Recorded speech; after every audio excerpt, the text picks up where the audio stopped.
해주 역시 그의 톱질 솜씨에 나름 감탄하는 중이었다. 모두의 시선이 두개골 절개 장면에 쏠린 덕분에 아무도 과장이 폐 조직의 일부를 위생 장갑 안쪽으로 슬쩍 집어넣는 모습은 보지 못했다.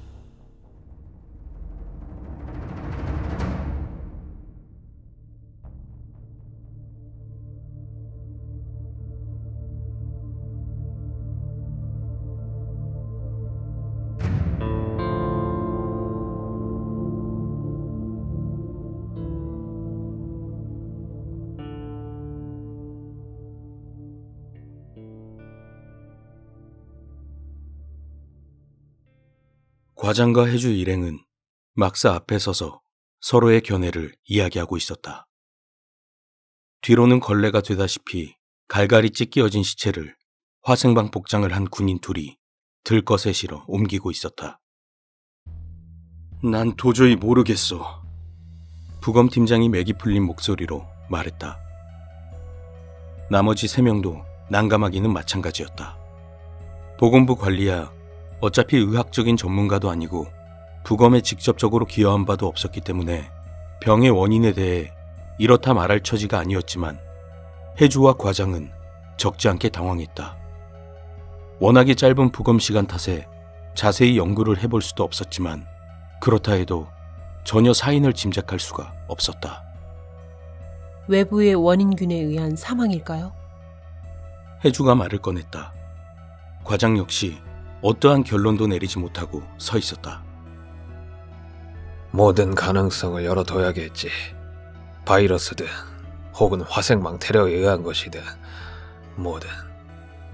과장은 중얼거리듯 말했다. 숙소로 이동하시죠. 군인 중 한 명이 일행에게 알려왔다. 일행은 마스크와 위생복 그리고 위생 장갑을 벗었다. 부검팀장의 바지에는 잔뜩 피가 묻어 있었다. 전기톱을 쓸 때 생각보다 피가 많이 튄 모양이었다. 그는 알아듣지 못할 소리로 투덜거렸다. 필요한 물품은 모두 조달될 거라고 했으니까 새 바지를 하나 가져다 달라고 하시죠. 보건부 관리가 부검팀장에게 말했다. 누구에게 말하면 되지? 부검팀장이 주위를 둘러보며 말했다. 그러자 군인 중 한 명이 다가와 대답했다.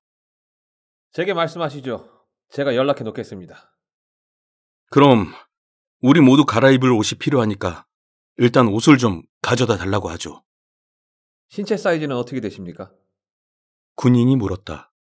다들 먼저 대답을 하지 않고 서로를 쳐다보며 머뭇거렸다. 그러지 말고 각자의 집에 가서 옷을 가져오면 되지 않겠나? 충분히 가져올 수 있을 텐데. 과장의 말이었다. 다들 동의한다는 뜻으로 고개를 끄덕였다. 그리고 말이야. 내 아파트에 가면 내 개인용 전자현미경이 있어. 그걸 좀 가져다 달라고 하고 싶은데 다음 부검에 쓸 수 있도록. 과장이 말을 덧붙였다. 알겠습니다. 군인은 과장에게 대답한 후 한쪽으로 걸어가서 무전기를 꺼내더니 알 수 없는 소리로 뭐라고 무전을 날렸다. 그리고는 다시 이쪽으로 걸어왔다. 일단 차에 타시죠. 숙소는 제1구역에 있습니다. 넷은 피에 젖은 위생복과 위생장갑, 마스크를 옆에 서 있던 화생방 복장을 한 군인에게 건네주었다. 그는 큰 비닐봉투에 4명의 그것을 몽땅 담고는 시신이 실려있는 차 뒤에 훌쩍 던져 넣었다. 시신과 같이 소각할 작정인 것 같았다. 넷은 차를 타고 가는 동안 서로의 의견을 교환해 보려고 마음먹었지만 쉽지 않았다. 워낙에 차의 소음이 큰 데다 산길을 덜컹거리며 가는 바람에 이야기를 할 수 없었다. 더욱이 거의 6, 7분 간격으로 차 안에 뿜어지는 흰 소독 연기 때문에 눈을 못 뜰 지경이었다. 보건부 관리는 지쳤는지 고개를 시트 위로 젖힌 채 졸고 있었고 부검팀장은 뭐가 불만인지 뾰로통한 표정을 짓고 있었다. 과장은 팔짱을 낀 채 생각에 잠겨 있었다. 해주는 창밖을 보며 해부를 당한 청년을 생각했다. 그렇게 온몸이 너덜너덜해지고 머리통이 쪼개진 채 소각되고 말겠지. 생각해보면 너무나 끔찍한 일이었다. 보호자에게는 어떻게 이 사실을 알릴까? 사실 그대로 말할 수는 없을 테고 어떻게든 둘러대겠지. 비무장지대에 수색 나갔다가 지뢰를 밟았다든지 뭔가 그럴듯한 핑계로 가족들에게 전사를 알릴 것이 분명했다. 그나마 국가유공자로 인정받는다면 다행일 것이고. 혜주씨. 혜주는 자신의 귓가에 조용히 울리는 과장의 음성에 깜짝 놀랐다. 과장은 혜주에게 귓속말을 해왔다. 둘러보니 보건부 관리와 부검팀장은 지쳐 골아떨어져 있었다. 혜주씨, 좀 이따 숙소에 도착하면 나와 잠시 얘기 좀 해요. 네, 과장님. 혜주는 역시 조용히 대답했다. 이윽고 차는 제1구역에 다다랐다. 차가 멈추자 부검팀장은 용케 잠에서 깨어났다. 역시 경찰 출신다운 긴장감이었다. 도착한 겁니까? 부검팀장이 운전을 하던 상병에게 물었다. 네, 그렇습니다. 내리십시오. 부검팀장은 도착을 확인하자 옆에 앉아있던 보건부 관리를 툭툭 쳐서 깨웠다. 이봐요. 도착했어. 보건부 관리는 비몽사몽으로 깨어나더니 차 문을 열었다. 차에서 내린 혜주는 쌀쌀함을 느꼈다. 부검을 할 때 흘린 땀이 말라서 그런지 더 추웠다. 시간을 알고 싶었지만 시계가 없었다. 늘 핸드폰을 가지고 다녀서 손목시계를 따로 차지 않는 혜주였다. 몇 시죠? 혜주가 상병에게 물었다. 상병이 자신의 손목시계를 보더니 대답했다. 04시 35분입니다. 혜주는 자신이 벌써 이틀 밤을 꼬박 샜다는 사실을 상기했다. 조금이라도 자두어야 할 텐데. 하지만 지금 잠이 들어도 2시간도 못 잘 것이 분명했다. 게다가 과장이 따로 이야기를 하자고 하니 오늘 밤도 잠자기는 글렀다는 생각이 들었다. 숙소는 저 위쪽에 있는 건물입니다. 상병이 어둠 속을 손가락질하며 말했다. 오르막길이 보이고 무성한 나뭇가지 사이로 살짝 지붕 형체가 보였다. 따라오시죠. 넷은 상병을 따라 길을 올라갔다. 숲은 더욱 어두웠지만 눈이 어둠에 익숙해지면서 어느 정도 앞이 보였다. 별로 길지 않은 오르막길이었지만 혜주는 힘들게 올라갔다. 상병은 군화도 신었고 이런 산길을 다니는데 익숙한 군인이어서 그런지 빠르게 걸어 올라갔다. 부검팀장도 어느 정도 잘 올라갔지만 과장과 보건부 관리는 발 딛는 폼이 영 어설펐다. 힐을 신은 혜주는 거의 중심을 잡기가 힘들 지경이었다. 상병은 올라가다가 자신이 너무 빠르다는 사실을 눈치챘는지 뒤를 돌아보았다. 그리고는 그 자리에 서서 일행을 기다렸다. 세 번째로 올라오는 혜주가 자꾸만 늦어지는 바람에 일행은 앞으로 나아가지를 못했다. 과장이 혜주의 손을 잡아주었지만 혜주는 자꾸 발이 미끄러졌다. 지켜보고 있던 상병이 보다 못해 혜주 쪽으로 다시 내려왔다. 제 손 잡으십시오. 혜주는 상병을 보고 잠시 망설이다가 그의 손을 잡았다. 여기 제 발이 딛는 곳을 그대로 따라 딛고 오시면 됩니다. 상병은 혜주의 손을 자신의 뒤로 잡고 천천히 한 발씩 올라갔다. 평평한 부분만 골라서 발을 딛는 그의 모습이 혜주에게는 신기하기까지 했다. 혜주는 앞서가는 상병의 발만 보면서 그가 디뎠던 자리를 그대로 따라 올라갔다. 처음보다 훨씬 빠르게 올라갈 수 있었다. 얼마 올라가지 않아 집과 마당이 나왔다. 혜주는 집의 윤곽을 보자 다 왔다는 생각에 긴장이 풀어졌는지 발을 헛디뎠다. 어머! 혜주가 넘어지려는 순간 상병이 혜주의 팔을 확 끌어당겼다. 덕분에 혜주는 넘어지지 않았지만 대신 상병의 품 안으로 와락 안기고 말았다.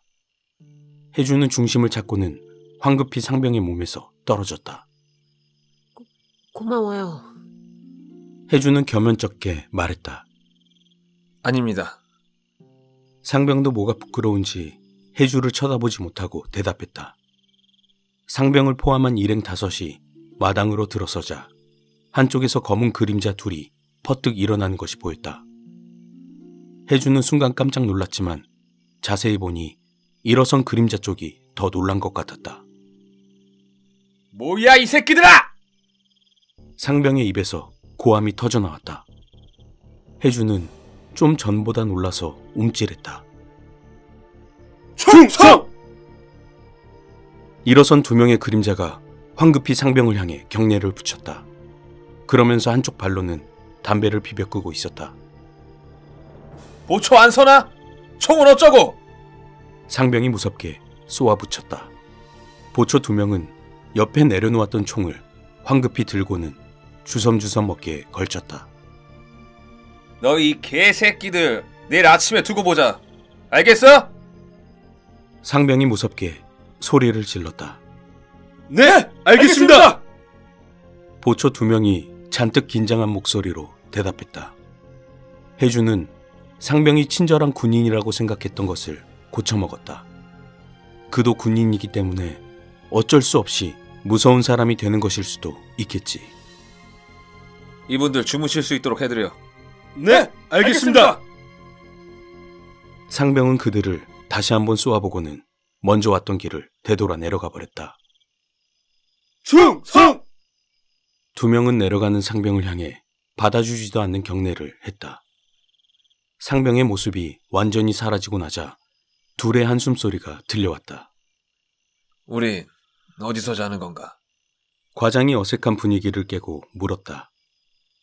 안에 방이 4개 마련되어 있습니다. 각자 사용하고 싶으신 방을 골라서 사용하시면 됩니다. 뒤쪽에 수도가 있어서 간단하게 씻을 수 있습니다. 보초 중 한 명이 풀 죽은 목소리로 대답했다. 집은 생각보다 컸다. 가운데 복도 같은 마루가 있고 양쪽에 방이 2개씩 달려 있었다. 나와 혜주 씨가 오른쪽 2방을 쓰고 두 분이 왼쪽 2방을 쓰도록 하시죠. 그리고 오늘 부검에 관한 자세한 이야기는 내일 아침에 다시 하도록 합시다. 다들 피곤한데 조금은 자두어야죠. 과장이 먼저 말을 하자 다들 동의했다. 각자 자신이 쓸 방을 찾아 안으로 들어갔다. 방에 들어온 지 얼마나 지났을까? 혜주는 수도가 불편해 세수밖에 하지 못한 것이 계속 찝찝했다. 과장님은 할 얘기가 있다더니 잊어버리셨나? 혜주는 과장이 다른 사람들 잠들기를 기다리고 있을 수도 있다 싶어 조금만 더 기다려보기로 했다. 혜주가 졸음을 못 이길 지경이 되었을 즈음 벽을 두드리는 소리가 났다. 과장이 보내는 신호 같았다. 혜주는 벽 가까이 귀를 붙였다.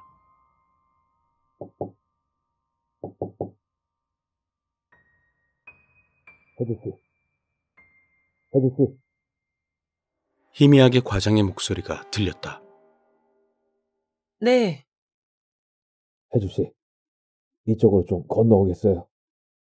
네. 갈게요. 혜주는 벽에서 떨어진 후 창문을 통해 밖을 내다보았다. 보초 2명은 마당 너머 길 입구를 지키고 있었다.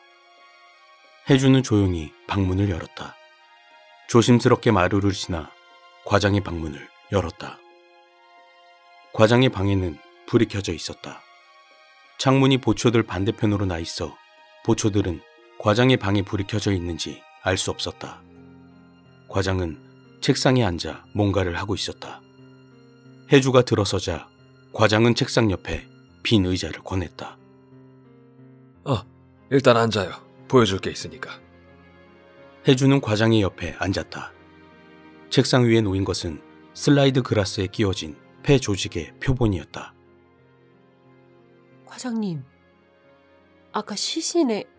맞아요, 혜주씨. 하지만 현미경이 없으니 어떻게 관찰해 볼 수도 없고... 내가 아까 내 전자 현미경을 가져다 달라고 부탁했던 거 기억나죠? 내일 그게 도착하면 자세히 살펴볼 수 있을 거예요. 혜주는 존경스러운 눈으로 과장을 바라보았다. 혜주에게는 없는 철저한 사명감이 과장에게는 있어 보였다. 육안으로는 아무런 짐작을 할 수가 없어요. 네. 시간이 지나서 그런지 폐 조직의 섬유화가 진행이 됐네요. 방부 처리하셨어요? 약품이 없어서 방부 처리가 불가능해요.